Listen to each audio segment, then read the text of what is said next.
Governor, obviously volatility in the Middle East affects oil prices. Do you believe President Obama is to blame for high gas prices? Well, there's no question but that when he ran for office, he said he wanted to see gasoline prices go up. He said that energy prices would skyrocket under his views, and he selected 3 people to help him implement that program. The Secretary of Energy, the Secretary of the Interior, and the EPA Administrator. And this gas hike trio has been doing the job over the last 3.5 years, and gas prices are up. The right course is they ought to be fired, because the president has apparently suffered a election year conversion. He's now decided that gasoline prices should come down. Well, the gas hike trio has been going in the other direction. Time for them to go, probably hand in their resignations if he's really serious about that, and start drilling for energy here, whether that's, of course, our oil, our natural gas, take advantage of our coal resources for power generation.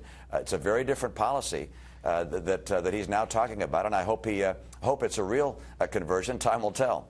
You obviously feel the president's vulnerable on this issue. Looking at the headlines over the past few days, you've been hitting this hard. A number of different headlines suggesting that you've been talking about it a lot. This has obviously become a focus now of your campaign. But less than a month ago, in your speech at the Detroit Economic Club, you didn't have one word about energy policy. And the same was true in your victory speeches in New Hampshire and Florida, and your speech in CPAC. Why not a word about that in those speeches? And does it talk to a change in message and the power of this issue? You know, I've been speaking about energy policy, I think, pretty consistently throughout all my stump speeches. Maybe not every single speech I give, but I've been talking about the need to develop our coal, our oil resources, our natural gas resources. But the reality is that as I've gone across the country in the last several weeks in particular, I'm seeing more and more people, particularly women, for instance, that say to me, you know, it's hard getting kids to school and to the soccer practice when you don't know if you can afford to fill up the car. I spoke with a teacher in St. Louis who was out of work, and she's staying on unemployment because she said, in part, the cost of getting to and from work at a temporary teaching assignment was just so expensive, given gasoline, she couldn't afford to go back to work.